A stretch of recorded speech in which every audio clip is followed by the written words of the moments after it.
चलो बच्चे, अभी हम समझेंगे आपका जो ये फ्रैक्शन चला हुआ है 8.4 का क्वेश्चन नंबर 1 आपको मैंने पहले बता दिया कि इसमें कंपैरिजन कैसे करना है। तो कंपैरिजन के हमने कुछ बेसिक सीखे थे पिछली क्लास में कि कंपैरिजन दो फ्रैक्शन का हम कैसे कैसे कर सकते हैं। अगर न्यूमरेटर सेम है, मैं क्विक रिवाइज फिर से कर देता हूँ। मैंने इनको अलग अलग केस करके बोला था कि केस 1 है अगर जिसमें क्या हो कि न्यूमरेटर उसका सेम हो, तो डिनोमिनेटर सेम हो। तो डिनोमिनेटर सेम हो तो हमने क्या चेक करना है, उसका न्यूमरेटर चेक करना है। अब जिसका न्यूमरेटर बड़ा होगा वो फ्रैक्शन क्या होगा,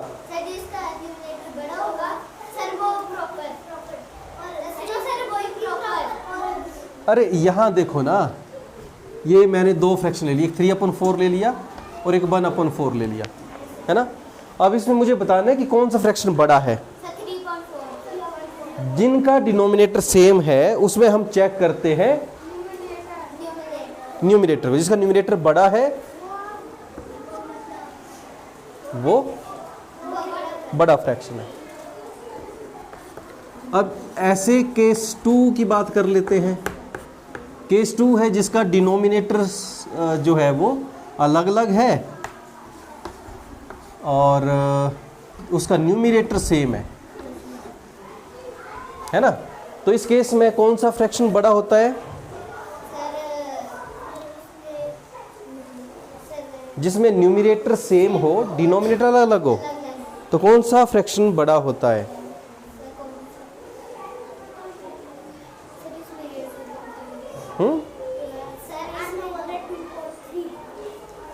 इसमें जो नीचे बड़ा पार्ट है वो फ्रैक्शन छोटा है, ठीक है, क्योंकि सेम चीजें हैं। मान लो ये 2 चॉकलेट हैं, ये भी 2 चॉकलेट हैं।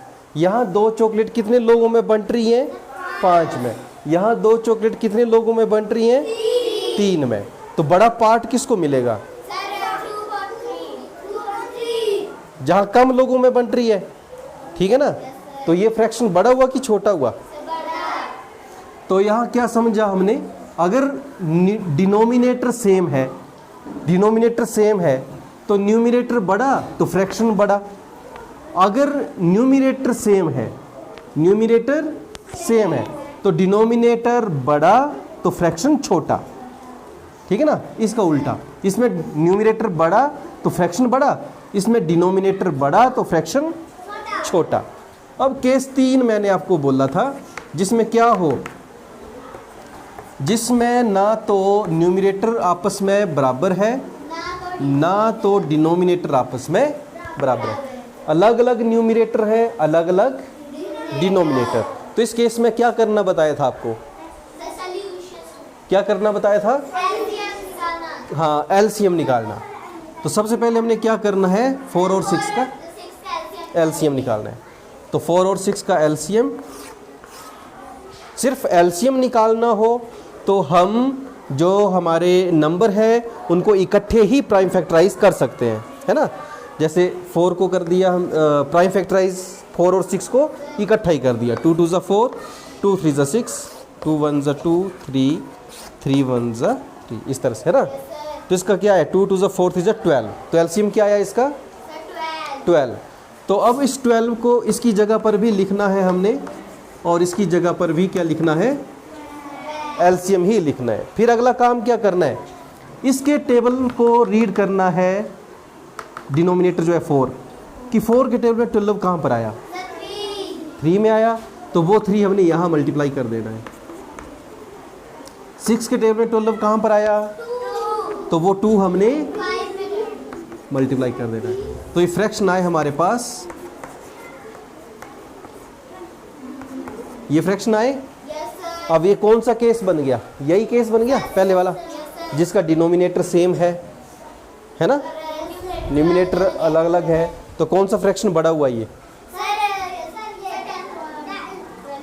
इसका मतलब है ये वाला फ्रैक्शन जो है वो बड़ा है। समझा की बात, ठीक है।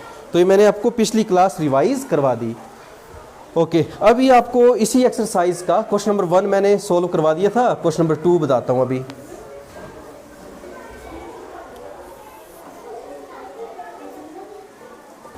चलो अब इसका सेकंड क्वेश्चन देखो आप।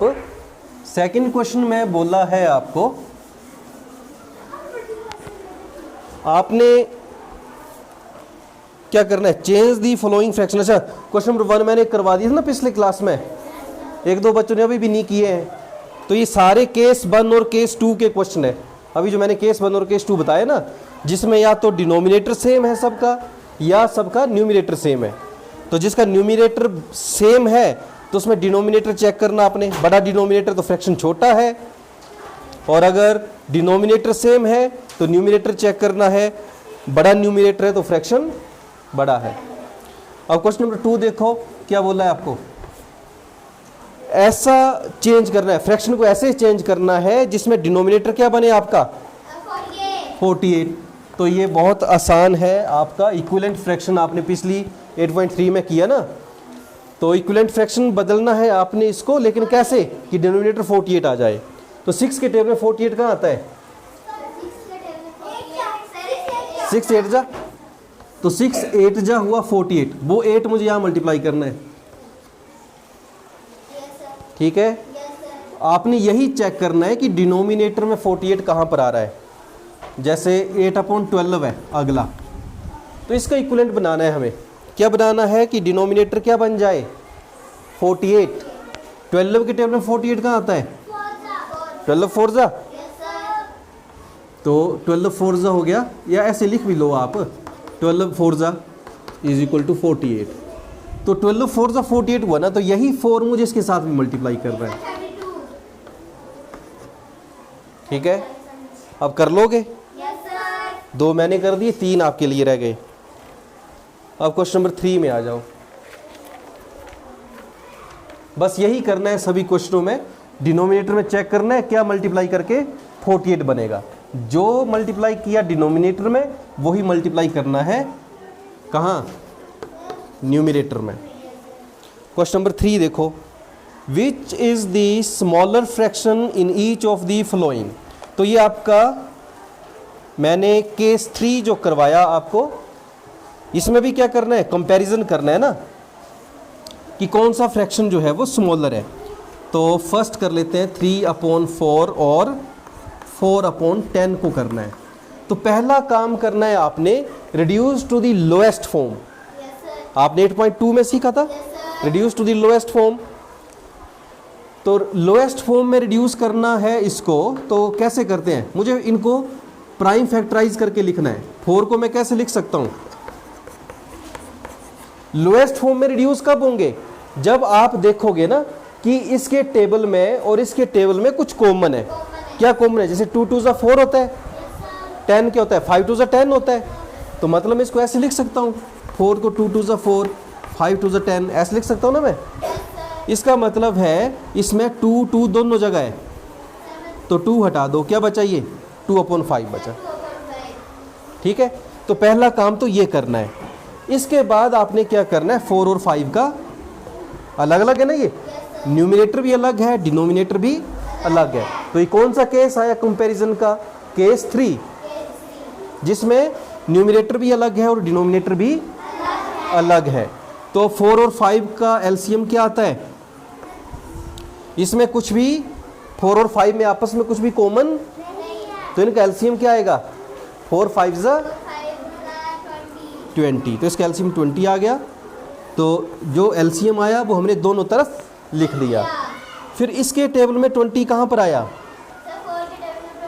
4 5 जा 20, तो 5 को यहाँ मल्टीप्लाई कर देना है, और यहाँ 5 के टेबल में 20 कहाँ आया, 5 4 जा 20, तो उस 4 को यहाँ मल्टीप्लाई कर देना है। तो क्या बन गया आपके पास, ये फ्रैक्शन बन गया 15/20 और 8/20। अब देखो कौन सा बड़ा है, जिसका न्यूमिनेटर बड़ा वो बड़ा, क्योंकि डिनोमिनेटर तो दोनों के सेम है, तो इसका मतलब है ये वाला फ्रैक्शन बड़ा है। तो अब आप लोगों के लिए ये है एक्सरसाइज, ठीक है ना। अच्छा, ये सारे क्वेश्चन आपने ऐसे करने, इसमें सारे ही क्वेश्चन जो है ऐसे करने के इसका बी पार्ट है, बी पार्ट में तो कुछ भी कॉमन नहीं है, 2/8 में कॉमन है ना। 2 वन ज़ा 2 होता है और 2 4 ज़ा 8 भी होता है, तो 2 से 2 कट जाएगा, ये 1/4 रह जाएगा। तो पहले ये काम करना है, फ्रैक्शन को सॉल्व करने से पहले आपने क्या करना है, उसको reduce to the lowest form. तो आज आपने सिर्फ यही करना है, क्वेश्चन नंबर 3 करके आना है, 2 और 3।